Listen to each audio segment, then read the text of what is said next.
Hello everyone. अ, जैसा कि last class के अंदर मैंने आपको बताया था, बॉटनी के अंदर मॉलिक्यूलर बायोलॉजी या आणविक जैविकी में जो हमारा पहला टॉपिक है डीएनए रेप्लिकेशन और उसके एंजाइम यानी डीएनए प्रतिकृतिकरण और उसके एंजाइम। ये वाली यूनिट जो है हमने स्टार्ट करी थी, जिसमें इंट्रोडक्टरी पार्ट में हमने डीएनए क्या होता है, डीएनए की संरचना क्या होती है यानी डीएनए की स्ट्रक्चर क्या होती है, और साथ में हमने देखा था कि डीएनए की स्ट्रक्चर के अंदर स्ट्रक्चर के जो कंपोनेंट्स होते हैं या संगठक पदार्थ होते हैं, वो सब कुछ ऑब्जर्व करने के बाद में हमने डीएनए रेप्लिकेशन में जो इम्पोर्टेंट एंजाइम्स होते हैं वो डिस्कस किए थे। इसके साथ ही हमने लास्ट क्लास के अंदर प्रोसेस ऑफ डीएनए रेप्लिकेशन या डीएनए प्रतिकृतिकरण की जो प्रक्रिया होती है वो स्टार्ट कर दी थी। अगर मैं डीएनए प्रतिकृतिकरण की बात करती हूँ, अगर मैं डीएनए रेप्लिकेशन की बात करती हूँ, तो डीएनए रेप्लिकेशन का जो फर्स्ट स्टेप था, जो ऑलरेडी हम लोगों ने डिस्कस कर लिया था, वो आपका क्या था? Formation of replication fork. Replication fork या जिसे हम प्रतिकृति द्विशाख कहते हैं। तो आपको अगर डीएनए रेप्लिकेशन करना है, तो सबसे पहले आपको प्रतिकृति द्विशाख बनानी पड़ेगी। यानी रेप्लिकेशन के लिए आपको डीएनए की डबल हेलिकल स्ट्रक्चर जो है, उसको क्या करना पड़ेगा? ओपन करना पड़ेगा। ओपन करने के लिए हमने एक एंजाइम देखा था जिसका नाम होता है DNA helicase enzyme. DNA helicase enzyme जो है वो डीएनए के बेसिस के बीच में जो हाइड्रोजन बॉन्ड होते हैं उनको तोड़ देता है, और जब हेलिकेज एंजाइम जो है वो डीएनए के नाइट्रोजन बेसिस के बीच के हाइड्रोजन बॉन्ड को तोड़ देता है, तो डीएनए की जो डबल हेलिकल स्ट्रक्चर होती है यानी डीएनए की जो द्विसूत्री संरचना होती है, वो एकल सूत्री संरचना या फिर मैं बोल सकती हूँ सिंगल स्ट्रैंड स्ट्रक्चर में क्या हो जाती है? कन्वर्ट हो जाती है। अगर मैं रेप्लिकेशन फोर्क की बात करती हूँ, तो रेप्लिकेशन फोर्क की स्ट्रक्चर हमने कुछ इस तरीके से देखी थी। यहाँ पर एक का डायरेक्शन था 3 डैश टू 5 5 डैश या 5 प्राइम बोल सकते हैं, और दूसरे वाले का डायरेक्शन जो था वो था हमारा 5 प्राइम टू 3 प्राइम।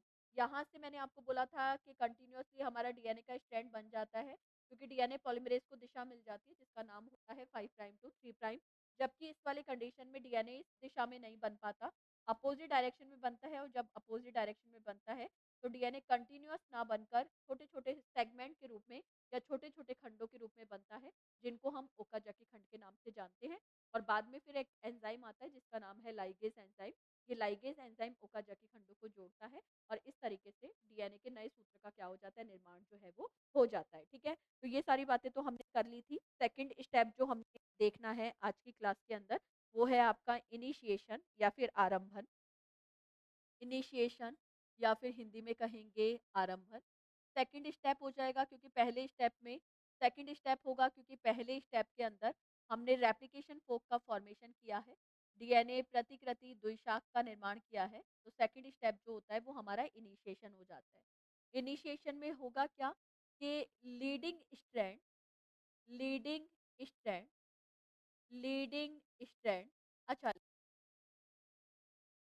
था आपका 5 prime to 3 prime, 5 prime to 3 prime, तथा तथा लैगिंग स्ट्रैंड तथा लैगिंग स्ट्रैंड तथा लैगिंग स्ट्रैंड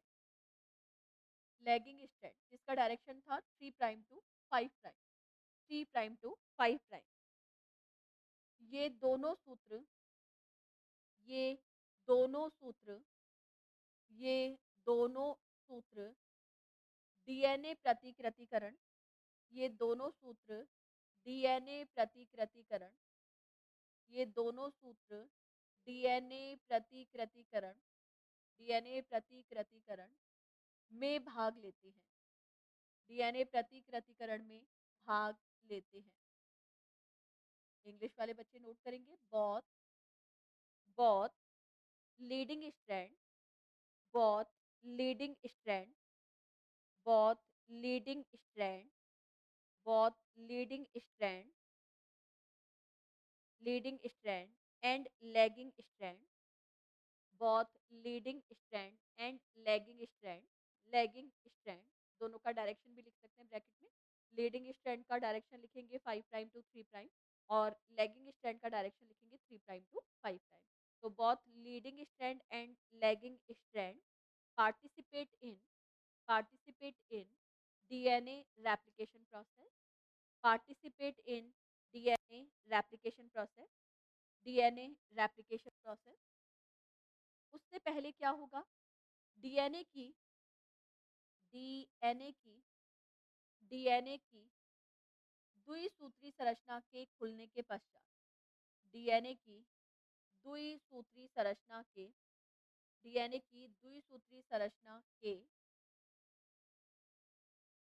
खुलने के पश्चात डीएनए की द्विसूत्री संरचना के खुलने के पश्चात खुलने के पश्चात उनसे उनसे बाहर की ओर दोनों स्ट्रैंड में बाहर की ओर तो उनसे बाहर की ओर बाहर की ओर एसएसबी प्रोटीन जो हमने प्रीवियस क्लासेस में डिस्कस किया था एसएसबी प्रोटीन जुड़ जाते हैं बाहर की ओर एसएसबी प्रोटीन बाहर की ओर एसएसबी प्रोटीन जुड़ जाते हैं एसएसबी प्रोटीन जुड़ जाते हैं जुड़ जाते हैं after the after the after the unwinding of DNA double helical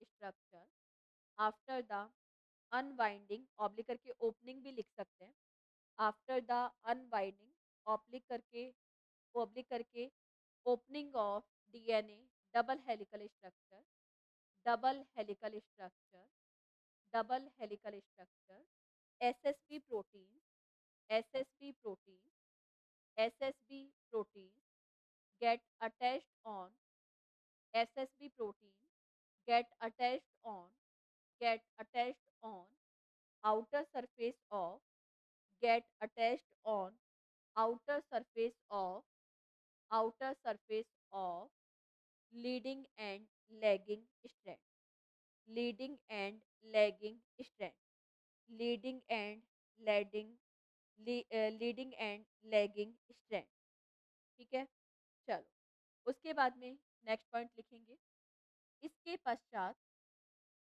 इसके मतलब एसएसबी प्रोटीन जुड़ गया उसके बाद की बात करें इसके पश्चात प्राइमेस एंजाइम पढ़ा था हमने इसके बाद प्राइमेस एंजाइम सक्रिय हो जाता है इसके बाद प्राइमेस एंजाइम सक्रिय हो जाता है तथा ये एंजाइम सक्रिय हो जाता है तथा ये विशिष्ट तथा ये विशिष्ट न्यूक्लियोटाइडो युक्त तथा ये विशिष्ट न्यूक्लियोटाइडो युक्त तथा ये विशिष्ट न्यूक्लियोटाइडो युक्त युक्त प्राइमर को विशिष्ट न्यूक्लियोटाइडो युक्त प्राइमर कहते हैं उसे स्ट्रक्चर को तो विशिष्ट न्यूक्लियोटाइडो युक्त प्राइमर को डीएनए के डीएनए के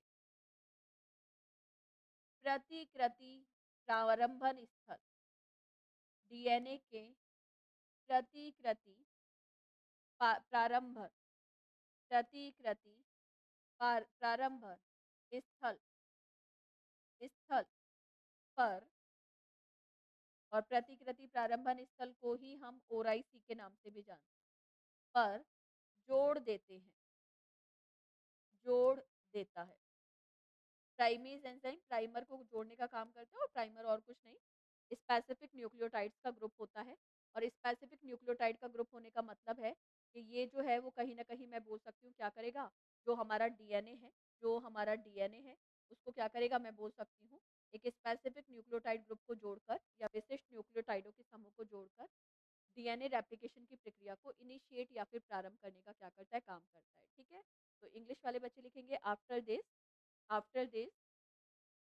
after this primase enzyme get active after this primase enzyme get active primase enzyme get active primase enzyme get active which give rise to the formation of which give rise to the formation of which give rise to the formation of a specific group of nucleotides which give rise to the formation of specific group of nucleotide, a specific group of nucleotide which is known as which is known as अच्छा इस primer को ही RNA primer के नाम से भी जानते हैं तो which is known as RNA primer which is known as RNA primer RNA primer which is known as RNA primer ठीक है इतनी बातें करने के बाद में ये प्राइमर ये प्राइमर ये प्राइमर पॉलीमरेज एंजाइम को जोड़ने के लिए ये प्राइमर आरएनए प्राइमर या प्राइमर पॉलीमरेज एंजाइम को पॉलीमरेज एंजाइम को जुड़ने के लिए पॉलीमरेज एंजाइम को जुड़ने के लिए जुड़ने के लिए एक मुक्त जुड़ने के लिए एक एक मुक्त OH ग्रुप OH मतलब हाइड्रोक्सिल समूह मुक्त हाइड्रोक्सिल समूह या फिर OH ग्रुप भी बोल सकते हैं तो हाइड्रोक्सिल समूह उपलब्ध करवाता है मतलब जो हमारा पॉलीमरेज एंजाइम है वो फ्री हाइड्रोक्सिल ग्रुप के साथ ही जुड़ेगा तो उस फ्री हाइड्रोक्सिल ग्रुप को अवेलेबल करवाने का काम जो है वो हमारा मैं बोल सकती हूँ प्राइमेज एंजाइम करता है क्योंकि कहीं ना कहीं पॉलीमरेज एंजाइम जुड़ेगा मैं बोल सकती हूँ पॉलीमरेज एंजाइम जुड़ेगा किसी फ्री हाइड्रोक्सिल ग्रुप के साथ में और ये फ्री हाइड्रोक्सिल ग्रुप अवेलेबल करवाने का काम जो है वो आरएनए मैं बोल सकती हूँ प्राइमर करता है और आरएनए प्राइमर को जोड़ने का काम जो है वो प्राइमेज एंजाइम करता है basically the free hydroxyl group is provided by the I can say RNA primer and RNA primer get attached to the new template with the help मैं बोल सकती हूँ न्यू टेम्पलेट या older template with the help of I can से primase enzyme है ना तो hydroxyl समूह मुक्त हाइड्रोक्सिल समूह उपलब्ध करवाता है मुक्त हाइड्रोक्सिल समूह उपलब्ध करवाता है उपलब्ध करवाता है this primer this primer this primer provide this primer provide free this primer provide free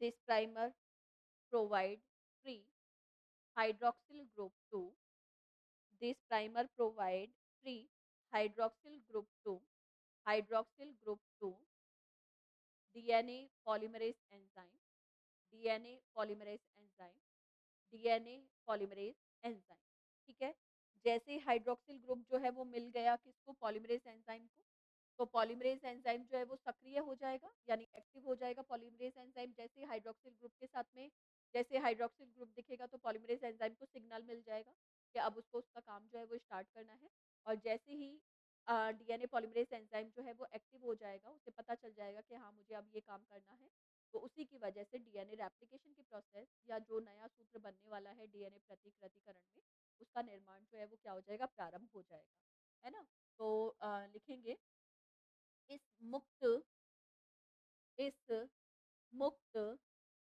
hydroxyl समूह की उपस्थिति पर इस मुक्त हाइड्रोक्सिल समूह की उपस्थिति पर उपस्थिति पर डीएनए डिपेंडेंट डीएनए पॉलीमरेज या डीएनए पॉलीमरेज भी लिख सकते हैं direct DNA polymerase enzyme DNA polymerase enzyme सक्रिय हो जाता है डीएनए पॉलीमरेज एंजाइम सक्रिय हो जाता है डीएनए पॉलीमरेज एंजाइम सक्रिय हो जाता है तथा तथा सक्रिय हो जाता है तथा नए न्यूक्लियोटाइडों को तथा नए न्यूक्लियोटाइडों को नए न्यूक्लियोटाइडों को जोड़ने का कार्य नए न्यूक्लियोटाइडों को जोड़ने का कार्य प्रारंभ कर देता है और इसी को प्रारंभन कहते हैं नए न्यूक्लियोटाइडों को जोड़ने का कार्य प्रारंभ कर देता है प्रारंभ कर देता है। ठीक है? इंग्लिश वाले बच्चे लिखेंगे due to the presence of free hydroxyl group, due to the free hydroxyl group, due to the free hydroxyl group, a new nucleotide, a new nucleotide, a new nucleotide get attached on, get attached with it, a new, a new nucleotide group get attached to it, get attached to it, get attached to it, by which, by which DNA replication process, by which DNA replication process, by which DNA replication process get initiated, by which DNA replication process get initiated, मतलब DNA replication की process जो है वो initiate हो जाएगी, प्रारंभ हो जाएगी। ठीक है? इतनी बात करी तो ये तो हो गया हमारा डीएनए रेप्लिकेशन का सेकंड स्टेप। डीएनए रेप्लिकेशन के थर्ड स्टेप में क्या करना है? थर्ड स्टेप की अगर मैं बात करूंगी तो इंग्लिश में कहा जाता है इलोंगेशन, इलोंगेशन, इलोंगेशन, और हिंदी में कहा जाएगा दीर्घीकरण। शॉर्ट में पहले समझेंगे, फिर इसके कॉन्सेप्ट को नोट डाउन करते हैं कि हो क्या रहा है एक्चुअली में। ये हमारा रेप्लिकेशन फोक अभी थोड़ी देर पहले हमने देखा था, ये हमारा रेप्लिकेशन फोक है। यहाँ पर मैं मान के चलती हूँ इसका डायरेक्शन मैं 5 प्राइम टू 3 प्राइम कर देती हूँ, क्योंकि यहीं पर कंटिन्यूअसली बना देंगे। तो ये हमारा न्यू स्ट्रैंड बनेगा, लेकिन न्यू स्ट्रैंड बनने से पहले यहाँ पर न्यू स्ट्रैंड की फॉर्म में या पतली लाइन ही खींच देते हैं। ये जो स्ट्रक्चर सबसे पहले यहाँ पर आकर जुड़ती है, इस स्ट्रक्चर को कहा जाता है प्राइमर। इस स्ट्रक्चर को कहा जाता है प्राइमर, जो सबसे पहले मैं बोल सकती हूँ यहाँ भी जुड़ेगी, दोनों स्ट्रैंड पे जुड़ेगी, लीडिंग पे भी जुड़ेगी और लैगिंग पे भी जुड़ेगी। प्राइमर जैसे ही जुड़ेगा तो प्राइमर यहाँ पर एक फ्री हाइड्रोक्सिल ग्रुप जो है वो क्या करवाता है, अवेलेबल करवाता है। जैसे ही हाइड्रोक्सिल ग्रुप यहाँ अवेलेबल होता है तो मैं रिमूव करूंगी हाइड्रोक्सिल ग्रुप को। जैसे ही यहाँ पर हाइड्रोक्सिल ग्रुप जो है वो मिल जाता है तो डीएनए पॉलीमरेज एंजाइम जो है वो क्या हो जाता है, सक्रिय हो जाता है। डीएनए पॉलीमरेज एंजाइम जो है वो सक्रिय हो जाता है। अच्छा, एक बात ये याद रखनी है कि डीएनए पॉलीमरेज जो है वो तो सक्रिय हो ही जाएगा, यानी एक्टिव हो ही जाएगा, लेकिन उससे पहले हमने एक बात करी थी कि जो प्राइमर होता है, प्राइमर जो होता है उसको लीडिंग और लैगिंग स्ट्रैंड के साथ में जोड़ने का जो काम करेगा वो हमारा प्राइमेज एंजाइम हो जाएगा। तो ये तो हो जाएगा हमारा primase enzyme. Primase enzyme is the enzyme by which I can say primer get attached to the leading end the lagging strand. तो ये हमारा डीएनए पॉलीमरेज। डीएनए पॉलीमरेज ने करना क्या है, अब यहाँ पर डीएनए पॉलीमरेज कुछ नहीं करेगा। कल की क्लास में मैंने आपको न्यूक्लियोटाइड बताया था कि न्यूक्लियोटाइड क्या होता है। न्यूक्लियोटाइड का मतलब और कुछ नहीं है। न्यूक्लियोटाइड, पहली बात तो ये याद रखना कि डीएनए जो होता है वो दो पॉलीन्यूक्लियोटाइड चेन से मिलकर बना होता है। अगर मैं न्यूक्लियोटाइड्स की बात करूं तो न्यूक्लियोटाइड में हमारे 3 कंपोनेंट आ जाएंगे। एक तो हो जाता है N2 बेस या नाइट्रोजन बेस हो जाएगा। दूसरा कंपोनेंट जो है वो शुगर हो जाएगी, यानी शर्करा हो जाएगी। और तीसरा कंपोनेंट जो है वो क्या हो जाएगा, फॉस्फेट ग्रुप हो जाएगा, PO4 ग्रुप हो जाएगा। ये तीनों आपस में जुड़ेंगे तो न्यूक्लियोटाइड बन जाएगा। न्यूक्लियोटाइड का फॉर्मेशन हमने कर ही लिया था, जिसमें एडिनिलिक एसिड बना था, ग्वानिलिक एसिड बना था, थाइमिडिलिक एसिड बना था, या फिर हमारा मैं बोल सकती हूँ साइटिडिलिक एसिड बना था। तो हमारा डीएनए पॉलीमरेज एंजाइम जैसे ही सक्रिय होता है तो ये यहाँ पर बेटा क्या करेगा, न्यूक्लियोटाइड को जोड़ देगा। और जैसे ही न्यूक्लियोटाइड जुड़ जाएगा तो अब हमारी जो डीएनए रेप्लिकेशन की प्रोसेस है वो स्टार्ट हो चुकी है। और डायरेक्शन है कौन सा, प्राइम टू 3 प्राइम। अभी करना कुछ नहीं है। इनिशिएशन की अगर मैं बात करती हूँ तो पहले आपको प्राइमर को जोड़ना है। प्राइमर को जोड़ोगे आप प्राइमेज एंजाइम की सहायता से। जैसे ही प्राइमर जुड़ेगा तो वहाँ पर उसके पास में एक फ्री हाइड्रोक्सिल ग्रुप होता है। जैसे ही हाइड्रोक्सिल ग्रुप जो है वो दिखाई देता है डीएनए पॉलीमरेज एंजाइम को, तो डीएनए पॉलीमरेज एंजाइम को पता चल जाता है कि अब उसे डीएनए रेप्लिकेशन की प्रोसेस को इनिशिएट करना पड़ेगा, यानी शुरू करना पड़ेगा। तो वहाँ पर वो एक न्यूक्लियोटाइड को लाकर जोड़ देता है। जैसे ही एक न्यूक्लियोटाइड जो है वो प्राइमर के साथ में आकर जुड़ता है, वैसे तो प्राइमर खुद भी न्यूक्लियोटाइडों का समूह ही होता है, लेकिन जब तक डीएनए पॉलीमरेज जो है वो न्यूक्लियोटाइड को जोड़ता नहीं है तब तक डीएनए रेप्लिकेशन की प्रोसेस स्टार्ट नहीं होती। जैसे ही पॉलीमरेज एंजाइम ने एक न्यूक्लियोटाइड नया जोड़ दिया अपनी तरफ से, वहीं पर डीएनए रेप्लिकेशन की प्रक्रिया जो है वो प्रारंभ हो जाती है, ठीक है। उसके बाद में अब हमारा डीएनए पॉलीमरेज़ सक्रिय हो ही चुका। जब उसने पहले एक न्यूक्लियोटाइड को जोड़ा था, तो अब वो कुछ नहीं करने वाला, अब वो बहुत सारे मैं बोल सकती हूँ, अब वो बहुत सारे न्यूक्लियोटाइडों को क्या करता जाएगा, जोड़ता चला जाएगा और जब ये नए न्यूक्लियोटाइडों को जोड़ता चला जाएगा, अगर ये नए न्यूक्लियोटाइडों को जोड़ता चला जाएगा, तो डीएनए के नए सूत्र का निर्माण जो है वो होता चला जाएगा। मतलब पहले जो ये नया स्ट्रैंड बन रहा था, इसका साइज़ छोटा था, आकार जो है वो छोटा था।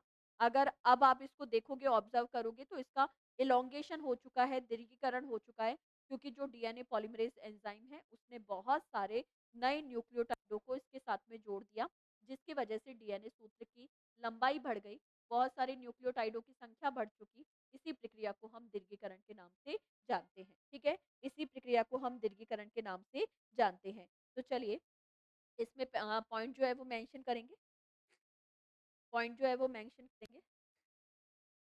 DNA polymerase enzyme, DNA polymerase enzyme, DNA polymerase enzyme सक्रिय रहकर डीएनए पॉलीमरेज़ एंजाइम सक्रिय रहकर सक्रिय रहकर नए न्यूक्लियोटाइडों को नए न्यूक्लियोटाइडों को डीएनए पॉलीमरेज़ एंजाइम सक्रिय रहकर नए न्यूक्लियोटाइडों को जोड़ता चला जाता है, नए न्यूक्लियोटाइडों को जोड़ता चला जाता है, नए न्यूक्लियोटाइडों को जोड़ता चला जाता है जाता है, जिसके कारण जिसके कारण जिसके कारण डीएनए के नए सूत्र का जिसके कारण डीएनए के नए सूत्र का नए सूत्र का दीर्घीकरण हो जाता है, नए सूत्र का दीर्घीकरण हो जाता है, नए सूत्र का दीर्घीकरण हो जाता है, हो जाता है। इंग्लिश वाले बच्चे लिखेंगे, due to the due to the active condition of due to the active condition of due to the active condition of due to the active condition of polymerase enzyme due to the active condition of due to the active condition of DNA polymerase enzyme due to the activation of DNA polymerase enzyme numerous nucleotides numerous nucleotides numerous nucleotides get attached to numerous nucleotides get attached to numerous nucleotides get attached to get attached to get attached to numerous nucleotides get attached to newly formed DNA strand attached to newly formed DNA strand। अब इसमें एक बात ये याद रखनी है कि 2 type के स्ट्रैंड हमने देख लिए थे। 2 टाइप के स्ट्रैंड में एक तो हमारा लीडिंग स्ट्रैंड था। लीडिंग स्ट्रैंड मतलब जिसको सतत सूत्र बोल रहे थे। तो सतत सूत्र के अंदर आपको ये याद रखना है कि जो लीडिंग स्ट्रैंड होता है, उसके अंदर तो एक बार जो हमारा प्राइमर जुड़ा एक बार प्राइमर जुड़ा, तो बस एक बार इनिशिएशन हुआ और एक बार इनिशिएशन होने से जो डीएनए रेप्लिकेशन की प्रोसेस है, वो कंटिन्यूअसली चलती रहती है। कंटिन्यूअसली चलने का मतलब है कि एक बार डीएनए मैं बोल सकती हूँ प्राइमर जो है आरएनए प्राइमर जो है वो डीएनए के ऊपर जुड़ा, जैसे ही हाइड्रॉक्सिल ग्रुप मिला, डीएनए पॉलीमरेज़ सक्रिय हुआ, तो कंटिन्यूअसली प्रोसेस चलती रहेगी। पहले इनिशिएशन हो जाएगा, फिर एलोंगेशन हो जाएगा, लास्ट में टर्मिनेशन हो जाएगा। लेकिन अगर मैं दूसरे स्ट्रैंड की बात करती हूँ अगर मैं दूसरे स्ट्रैंड की बात करती हूँ जिसको हम लैगिंग स्ट्रैंड के नाम से जानते हैं। लैगिंग स्ट्रैंड कह देंगे, असतत सूत्र कह देंगे। तो ये जो लैगिंग स्ट्रैंड होता है, इसके अंदर एक बार इनिशिएशन होने से काम नहीं चलता। मतलब एक बार प्राइमर के जुड़ने से काम नहीं चलता। क्योंकि यहाँ पर डायरेक्शन उल्टा मिल रहा है, 3 प्राइम टू 5 प्राइम मिल रहा है, तो हर बार 5 प्राइम टू 3 प्राइम डायरेक्शन में प्राइमर को जोड़ना पड़ता है। बार-बार प्राइमर को जोड़ते हैं, तभी इसकी चेन का मतलब लैगिंग स्ट्रैंड की जो सूत्र है, चेन है, श्रृंखला है, उसका दीर्घीकरण हो पाता है, वरना नहीं हो पाता। कहने का मतलब ये है कि लीडिंग स्ट्रैंड जो होता है, जिसे हम सतत सूत्र कहते हैं, इसके अंदर एक ही बार इनिशिएशन कराना पड़ेगा, एक ही बार प्रारंभन कराना पड़ेगा। डायरेक्शन वही हमारा इसका डायरेक्शन जो है वो 5 प्राइम टू 3 प्राइम है। तो डीएनए पॉलीमरेज़ को कोई दिक्कत नहीं आती। डीएनए पॉलीमरेज़ बोलता है कि मुझे जो डायरेक्शन चाहिए एक्टिव रहने के लिए, वो मुझे मिल रहा है। तो डीएनए पॉलीमरेज़ बस एक ही काम करता जाता है कि नए न्यूक्लियोटाइडों को जोड़ता है, न्यू न्यूक्लियोटाइड्स को ऐड करता है और जैसे ही न्यू न्यूक्लियोटाइड्स को ऐड करता है, तो जो हमारा डीएनए न्यू स्ट्रैंड बन रहा है, उसका एलोंगेशन हो जाता है। लेकिन अगर if I want to increase या एलोंगेट द लैगिंग स्ट्रैंड, अगर मुझे लैगिंग या असतत खंड को बढ़ाना है, तो उसके लिए मुझे बार-बार प्राइमरों को जोड़ना पड़ेगा। बार-बार प्राइमर जब हाइड्रॉक्सिल ग्रुप अवेलेबल करवाएँगे, तभी बार-बार हमारा आरएनए डीएनए पॉलीमरेज़, क्योंकि डीएनए पॉलीमरेज़ को दिशा नहीं मिल रही जो मिलनी चाहिए, तो डीएनए पॉलीमरेज़ बार-बार इनएक्टिव हो जाता है। तो उस डीएनए पॉलीमरेज़ को बार-बार सक्रिय करने के लिए आरएनए प्राइमर को बार-बार जोड़ना पड़ता है। बार-बार आरएनए प्राइमर जो है वो जुड़कर हाइड्रॉक्सिल ग्रुप अवेलेबल करवाता है। हाइड्रॉक्सिल ग्रुप को देखकर डीएनए पॉलीमरेज़ सक्रिय होता है और इस तरीके से वहाँ पर नए सूत्र का क्या होता है, निर्माण होता है। तो क्योंकि यहाँ पर एक ही बार मैं बोल रही हूँ इनिशिएशन किया आपने, प्रारंभन किया, एक ही बार प्राइमर जोड़ा, एक ही बार में डीएनए पॉलीमरेज़ सक्रिय हो गया, वहाँ पर बार-बार सक्रिय होना पड़ रहा है, बार-बार प्राइमर को जोड़ना पड़ रहा है। इसी वजह से ये वाला जो स्ट्रैंड बनता है वो कंटीन्यूअस बनता है, वो वाला कैसे बनता है? असतत बनता है या फिर डिसकंटीन्यूअस बनता है, ठीक है? तो इसमें एक पॉइंट लिखेंगे, इसमें एक पॉइंट लिखेंगे, leading strand leading strand leading stand पर लीडिंग स्टैंड पर एक बार लीडिंग स्टैंड पर एक बार आरएनए प्राइमर के एक बार आरएनए प्राइमर के आरएनए प्राइमर के जुड़ने से आरएनए प्राइमर के जुड़ने से जुड़ने से पॉलीमरेज एंजाइम सक्रिय होकर पॉलीमरेज एंजाइम पॉलीमरेज एंजाइम सक्रिय होकर पॉलीमरेज एंजाइम सक्रिय होकर दीर्घीकरण संपन्न करता है, सक्रिय होकर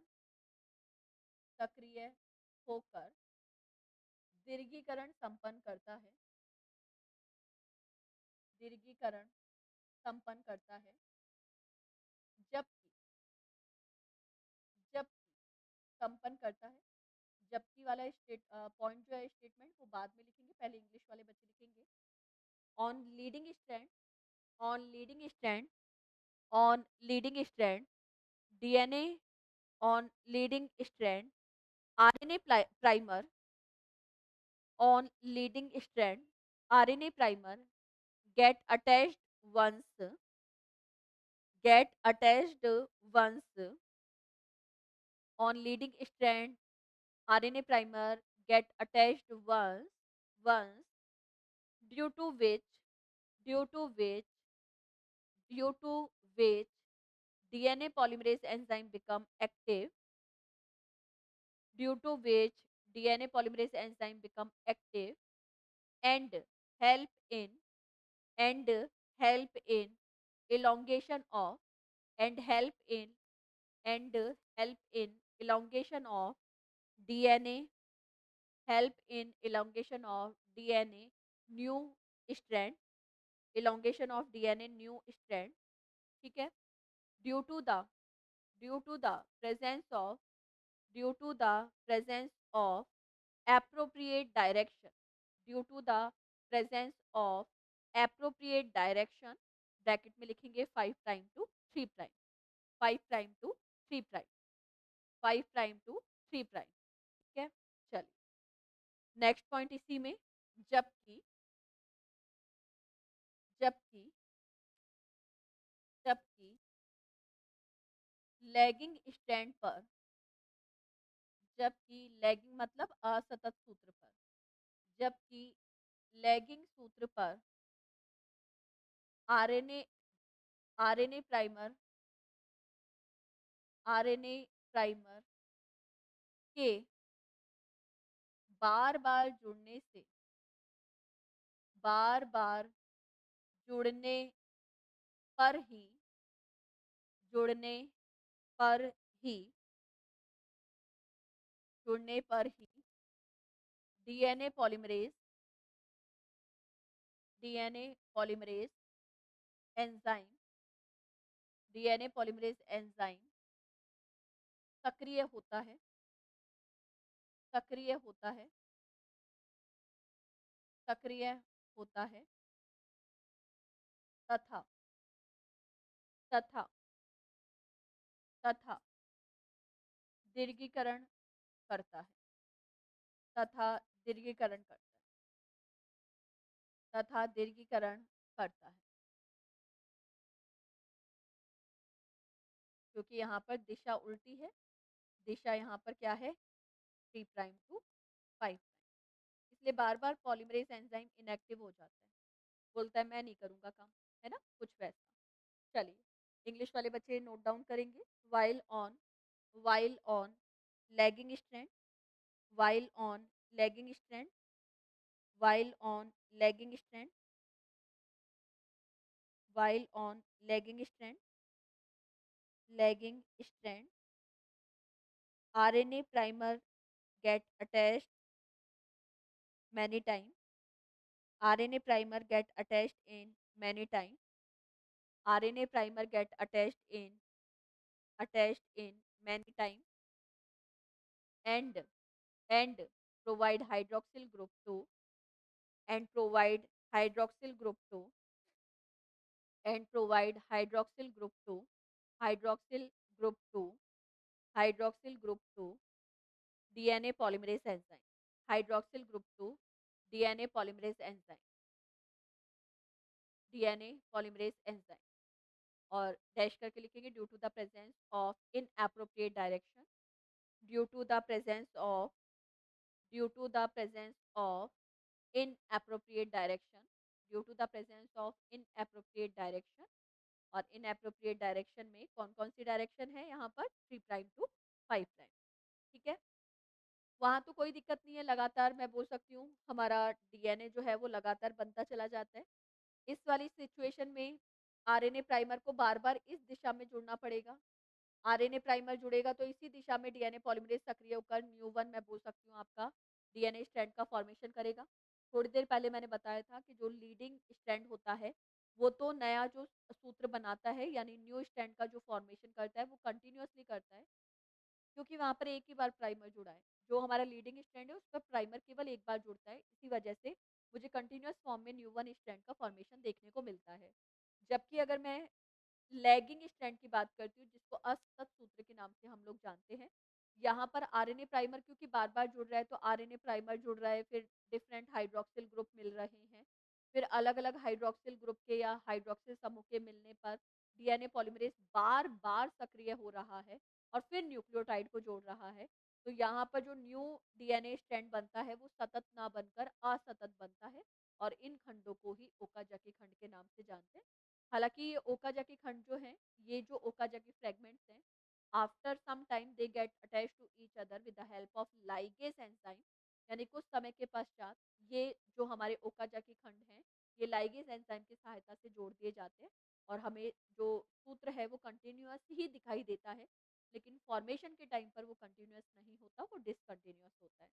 तो इसमें जो है आगे नेक्स्ट पॉइंट जो है वो मेंशन करेंगे। नेक्स्ट पॉइंट जो है वो क्या करेंगे? मेंशन करेंगे। यहाँ पर हमने बात कर ली। चलो आगे चलते हैं। असतत असतत सूत्र पर असतत सूत्र पर असतत सूत्र पर बार-बार आरएनए प्राइमर के जुड़ने से बार-बार आरएनए प्राइमर के जुड़ने से बार-बार आरएनए प्राइमर के जुड़ने से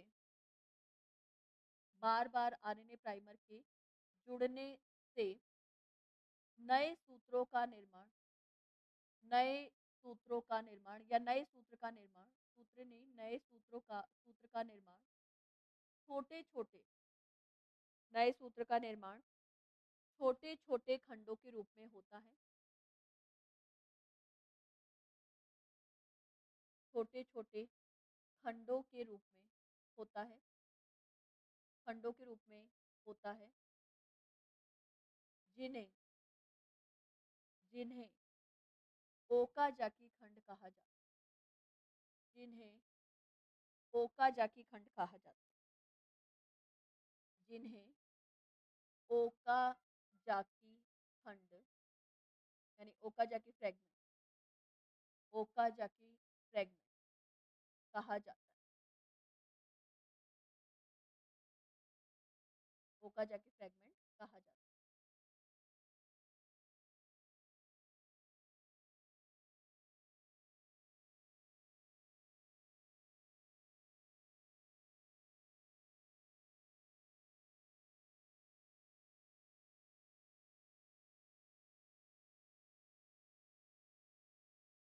इंग्लिश वाले बच्चे नोट करेंगे। Due to the attachment of many due to the attachment of many due to the attachment of many due to the attachment of many RNA primer due to the attachment of many RNA primer RNA primer due to the attachment of many RNA primer RNA primer lagging strand form lagging strand form lagging strand form new strand lagging strand form new strand new strand lagging strand form new strand in in in the form of small fragment in the form of small fragment in the form of small fragment in the form of small fragment known known as Okazaki fragment known as Okazaki fragment Okazaki fragment known as Okazaki fragment Okazaki fragment ठीक है Okazaki fragment चलो कोई नहीं Okazaki खंडों को बाद में ligase से जोड़ देंगे तो वो जो स्ट्रैंड है वो भी कंटिन्यूअस हो जाएगा लेकिन फॉर्मेशन उसका डिसकंटिन्यूअस हो रहा है कुछ समय के पश्चात कुछ समय के पश्चात कुछ समय के कुछ समय के पश्चात इन ओकाजाकी खंडों को कुछ समय के पश्चात इन ओकाजाकी खंडों को यानी ओकाजाकी फ्रैगमेंट्स को ओकाजाकी फ्रैगमेंट्स को लाइगेज एंजाइम की सहायता से इन ओकाजाकी खंडों को लाइगेज एंजाइम की सहायता से जोड़ दिया जाता है लाइगेज एंजाइम की सहायता से सहायता से जोड़ दिया जाता है और फिर वहां पर भी मुझे कंटिन्यूअस स्ट्रैंड ही देखने को मिलेगा तो जोड़ दिया जाता है जोड़ दिया जाता है जोड़ दिया जाता है after some time after some time after some time these okazaki fragments after some time these okazaki fragments after some time these okazaki fragments get binds get binds with each other after some time these okazaki fragments get binds with each other get binds with each other with the help of with the help of with the help of ligase enzyme with the help of ligase enzyme with the help of ligase enzyme with the help of ligase enzyme ठीक है चलिए एक point और याद रख लेंगे जैसे जैसे नए सूत्र का निर्माण होता जाता है वैसे वैसे रेप्लिकेशन फोक और ज्यादा ओपन होता चला जाएगा तो जैसे जैसे जैसे-जैसे नए सूत्र का जैसे-जैसे नए सूत्र का दीर्घीकरण होता है, जैसे-जैसे नए सूत्र का दीर्घीकरण होता है, दीर्घीकरण होता है, उसके साथ ही जैसे-जैसे नए सूत्र का दीर्घीकरण होता है, उसके साथ ही प्रतिकृति द्विशा उसके साथ ही प्रतिकृति द्विशा प्रतिकृति द्विशा रेप्लिकेशन फोक प्रतिकृति द्विशाख इंग्लिश में कहेंगे रेप्लिकेशन फोक और आगे की ओर और आगे की ओर और आगे की ओर खुलता चला जाता है और आगे की ओर खुलता चला जाता है और आगे की ओर खुलता चला जाता है खुलता चला जाता है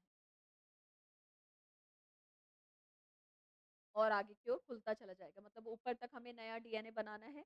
तो मैंने आपको बोला था कि डीएनए के जो दोनों स्ट्रैंड होते हैं उनकी अनवाइंडिंग एक साथ में नहीं होती। उनका मैं बोल सकती हूँ विकुंडलन एक साथ में नहीं होता क्योंकि बहुत ज़्यादा एनर्जी चाहिए। बहुत सुपर कॉइल्ड कंडीशन होती है डीएनए की। डीएनए की जो अवस्था होती है वो अति कुंडलित होती है। तो उसके इतने सारे कॉइलिंग को हटाने के लिए एक साथ में बहुत सारी एनर्जी चाहिएगी। तो बहुत सारी एनर्जी एक साथ में उपलब्ध नहीं हो पाती तो इसी वजह से डीएनए जो है उसकी डबल हेलिकल स्ट्रक्चर एक साथ में सिंगल हेलिकल स्ट्रक्चर में कन्वर्ट नहीं होती। इसी वजह से डीएनए रेप्लिकेशन फोक का फॉर्मेशन करता है, प्रतिकृति द्विशाख का निर्माण करता है। जैसे-जैसे प्रतिकृतिकरण द्विशाख जो है वो मैं बोल सकती हूँ जैसे-जैसे नया सूत्र बढ़ेगा, इधर ध्यान देंगे डायग्राम के अंदर हम ये चीज़ समझ सकते हैं अच्छे से। जैसे-जैसे ये मैं बोल सकती हूँ यहाँ पर आ गया, जैसे इस वाले डायग्राम में यहाँ तक हमने नया स्ट्रैंड बना लिए दोनों। इस वाले को मैं लाइगेज एंजाइम की सहायता से जोड़ भी देती हूँ। जोड़ने के लिए मैंने यहाँ पर एक लाइन खींच दी इस तरीके से। तो अब हमारा यहाँ पर तो आपको पता है कि यहाँ पर तो मैंने पहले वाले डायग्राम के अंदर आपको बताया था कि यहाँ पर हमारे अभी भी डबल हेलिकल स्ट्रक्चर डीएनए के प्रेज़ेंट है, जिसमें मैं बोल सकती हूँ हाइड्रोजन बॉन्ड जो है वो उपस्थित है। तो आपको हाइड्रोजन बॉन्ड को तोड़ना पड़ेगा, रेप्लिकेशन फोक को आगे बढ़ाना पड़ेगा, तभी रेप्लिकेशन की प्रोसेस जो है वो आगे बढ़ेगी। मतलब आप प्रतिकृति द्विशाख को जब तक आगे नहीं बढ़ाओगे तब तक इलॉन्गेशन की प्रोसेस नहीं होगी। तो जैसे-जैसे इलॉन्गेशन होगा, जैसे-जैसे नई श्रृंखला का निर्माण होगा, जैसे-जैसे न्यू चेन का फॉर्मेशन हो रहा है, न्यू स्ट्रैंड का फॉर्मेशन हो रहा है, उसी के साथ में रेप्लिकेशन फोक ओपन होता चला जाता है। कुछ दिक्कत नहीं है, हेलिकेज़ एंजाइम यहाँ पर बैठा हुआ है। हेलिकेज़ एंजाइम जो है यहाँ पर बैठा हुआ है, ठीक है? हेलिकेज़ एंजाइम जो है वो यहाँ पर बैठा हुआ है, वो तोड़ता चला जाएगा और रेप्लिकेशन फोक जो है वो बढ़ती चली जाएगी और इसी के साथ में इलॉन्गेशन जो है वो होता चला जाएगा। तो ये स्टेप जो है हमारा इलॉन्गेशन का पूरा होता है। रेप्लिकेशन के अंदर अगर मैं बात करती हूँ, तो हमारा जो लास्ट स्टेप जो है वो आ जाएगा। भई नया सूत्र आपने बना ही लिया, तो अब कोई दिक्कत वाली बात नहीं है। लास्ट जो स्टेप आता है वो ये आता है, कौन-सा आएगा? समापन यानी टर्मिनेशन। फोर्थ स्टेप जो आएगा, फोर्थ स्टेप ऑफ रेप्लिकेशन जिसे हिंदी में समापन कहा जाता है, समापन और इंग्लिश में क्या कहेंगे? टर्मिनेट। इंग्लिश में कहेंगे टर्मिनेट, ठीक है? आपको तो ये याद रखना है कि भई नए न्यूक्लियोटाइडों को जोड़ने का काम डीएनए पॉलीमरेज़ कर रहा था। डीएनए पॉलीमरेज़ जैसे ही आरएनए प्राइमर ने हाइड्रॉक्सिल ग्रुप दिया, जैसे ही आरएनए प्राइमर ने हाइड्रॉक्सिल ग्रुप दिया, तो ग्रुप को देखते ही डीएनए पॉलीमरेज़ जो है वो सक्रिय हो गया। जैसे ही डीएनए पॉलीमरेज़ सक्रिय हुआ तो नए न्यूक्लियोटाइडों को जोड़ना जो है वो स्टार्ट कर दिया। अब डीएनए पॉलीमरेज़ नए न्यूक्लियोटाइड जोड़ रहा है तो डीएनए की चेन जो नई बन रही है उसका इलॉन्गेशन हो रहा है, दीर्घीकरण हो रहा है। आप करोगे क्या? बेसिकली जो डीएनए इलॉन्गेशन के प्रोसेस में डीएनए पॉलीमरेज़ की सक्रियता है, उस सक्रियता को कम कर दो। डीएनए पॉलीमरेज़ को एक्टिव की जगह इनएक्टिव कर दो। जैसे डीएनए पॉलीमरेज़ जो है वो इनएक्टिव होगा तो नए न्यूक्लियोटाइडों को जोड़ना भी क्या हो जाएगा? बंद हो जाएगा और जैसे ही नए न्यूक्लियोटाइड जुड़ना बंद होंगे, वैसे के वैसे ही हमारी डीएनए रेप्लिकेशन की प्रोसेस जो है, वो भी टर्मिनेट हो जाएगी यानी वो भी रुक जाएगी। करना कुछ नहीं है, डीएनए पॉलीमरेज़ को निष्क्रिय करेंगे और डीएनए पॉलीमरेज़ जैसे ही निष्क्रिय होगा, तो नए न्यूक्लियोटाइडों को जोड़ना जो है वो क्या कर देगा? बंद कर देगा और जैसे ही नए न्यूक्लियोटाइड जुड़ना बंद होंगे, वहीं पर हमारी डीएनए रेप्लिकेशन की प्रोसेस जो है वो क्या हो जाएगी, रुक जाएगी, है ना? तो जैसे ही रुक जाएगी तो अपन आगे बात कर लेते हैं। चलो, समापन। लीडिंग तथा लीडिंग तथा लीडिंग तथा लैगिंग सूत्र के लीडिंग तथा लैगिंग सूत्र के दीर्घीकरण लैगिंग सूत्र के दीर्घीकरण दीर्घीकरण के पूरा होने के पश्चात पूरा होने के पश्चात पूरा होने के पश्चात समापन का चरण समापन का चरण समापन का चरण प्रारंभ होता है। समापन का चरण प्रारंभ होता है। समापन का चरण प्रारंभ होता है। After the after the completion of after the completion of after the completion of after the completion of leading and lagging strand elongation after the completion of after the completion of leading and lagging strand elongation elongation comma लगा के लिखेंगे termination process get start termination process get start termination process get start termination process get start. ठीक है, इसमें होगा क्या कि तुम आरएनए पॉलीमरेज एंजाइम बार-बार हाइड्रोक्सिल ग्रुप दिखा रहा था जिसकी वजह से मतलब टर्मिनेशन होने के लिए आरएनए प्राइमर ने जो हाइड्रोक्सिल ग्रुप दिखा रहा था जिसकी वजह से डीएनए पॉलीमरेज सक्रिय रह पा रहा था। तो डीएनए पॉलीमरेज को निष्क्रिय करने के लिए आरएनए जो हमारा प्राइमर है उसको एक्सोन्यूक्लियस एंजाइम की सहायता से काट के हटा दिया जाता है। जैसे ही आरएनए प्राइमर हटेगा, जैसे ही डिटैचिंग होगी आरएनए प्राइमर की, तो अब डीएनए पॉलीमर को फ्री हाइड्रोक्सिल ग्रुप नहीं मिलेगा, जहाँ पर वो न्यूक्लियोटाइड जोड़ पाए। जैसे उसे मैं बोलूँगी हाइड्रोक्सिल ग्रुप नहीं मिलेगा, जहाँ पर वो न्यूक्लियोटाइड जोड़ पाएगा, तो वो अपने आप निष्क्रिय हो जाएगा क्योंकि उसे पता है कि जहाँ पर उसको न्यूक्लियोटाइड को जोड़ना है, वो जगह अब अवेलेबल नहीं है। तो इसी के साथ में हमारी टर्मिनेशन की प्रोसेस जो है वो क्या हो जाती है, स्टार्ट हो जाती है और रेप्लिकेशन की प्रोसेस का या डीएनए प्रतिकृतिकरण की प्रक्रिया का समापन हो जाता है। तो करना क्या है इसमें, आरएनए प्राइमर आरएनए प्राइमर को आरएनए प्राइमर को इनिशिएशन में जोड़ा था, प्रारंभन में जोड़ा था, समापन में हटा दो। तो आरएनए प्राइमर को एक्सोन्यूक्लियस एंजाइम की एक्सोन्यूक्लियस प्रक्रिया ही लिख देंगे डायरेक्ट, एक्सोन्यूक्लियस प्रक्रिया की सहायता से एक्सोन्यूक्लियस प्रक्रिया की सहायता से एक्सोन्यूक्लियस प्रक्रिया की सहायता से अलग कर दिया जाता है। एक्सोन्यूक्लियस प्रक्रिया की सहायता से अलग कर दिया जाता है अलग कर दिया जाता है जिसके फलस्वरूप जिसके फलस्वरूप जिसके फलस्वरूप डीएनए पॉलीमरेज एंजाइम जिसके फलस्वरूप डीएनए पॉलीमरेज एंजाइम निष्क्रिय हो जाता है जिसके फलस्वरूप DNA polymerase enzyme polymerase enzyme निष्क्रिय हो जाता है डीएनए पॉलीमरेज एंजाइम निष्क्रिय हो जाता है निष्क्रिय हो जाता है तथा तथा पॉलीमरेज या डीएनए पॉलीमरेज के निष्क्रिय होते ही डीएनए पॉलीमरेज के निष्क्रिय होते ही पॉलीमरेज के निष्क्रिय होते ही डीएनए प्रतिकृतिकरण की प्रक्रिया निष्क्रिय होते ही डीएनए प्रतिकृतिकरण की प्रक्रिया रुक जाती है। समापन हो गया। डीएनए प्रतिकृतिकरण डायरेक्टली लिखेंगे, डीएनए प्रतिकृतिकरण प्रतिकृतिकरण की प्रक्रिया डीएनए प्रतिकृतिकरण की प्रक्रिया समाप्त हो जाती है। डीएनए प्रतिकृतिकरण की प्रक्रिया समाप्त हो जाती है। डीएनए पॉलीमरेज को जोड़ा था तो डीएनए रेप्लिकेशन स्टार्ट हो गया। एक्सोन्यूक्लियस प्रोसेस की हेल्प से डीएन आरएनए प्राइमर को हटाया तो डीएनए पॉलीमरेज निष्क्रिय हो गया, इनएक्टिव हो गया। डीएनए पॉलीमरेज जुड़ेगा तो रेप्लिकेशन स्टार्ट होगा।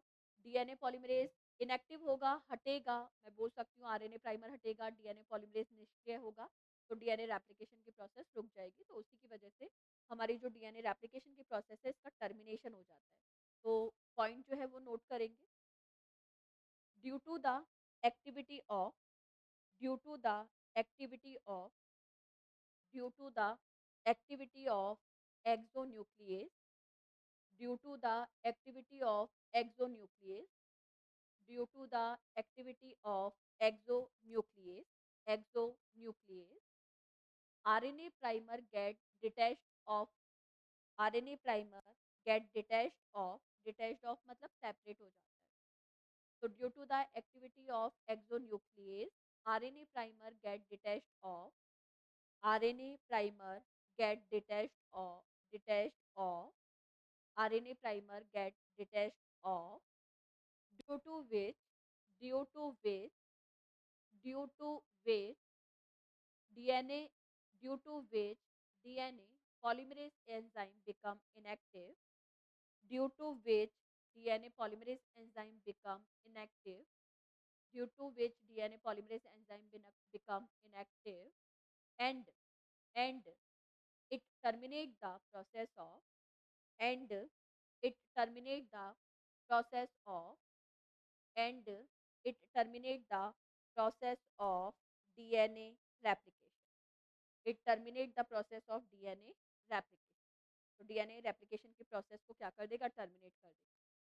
तो डीएनए रेप्लिकेशन की प्रोसेस के अंदर जो उसके 4 स्टेप थे जिसमें पहला था रेप्लिकेशन फोक का फॉर्मेशन, डीएनए प्रतिकृति द्विशाख का निर्माण। सेकंड जो स्टेप था वो था इनिशिएशन या हिंदी में कहा जाता है आरंभन।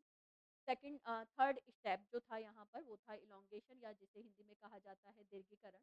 और चौथा स्टेप जो है जिसमें डीएनए रेप्लिकेशन की प्रोसेस रुक जाएगी जिसे समापन या टर्मिनेशन के नाम से जानते हैं।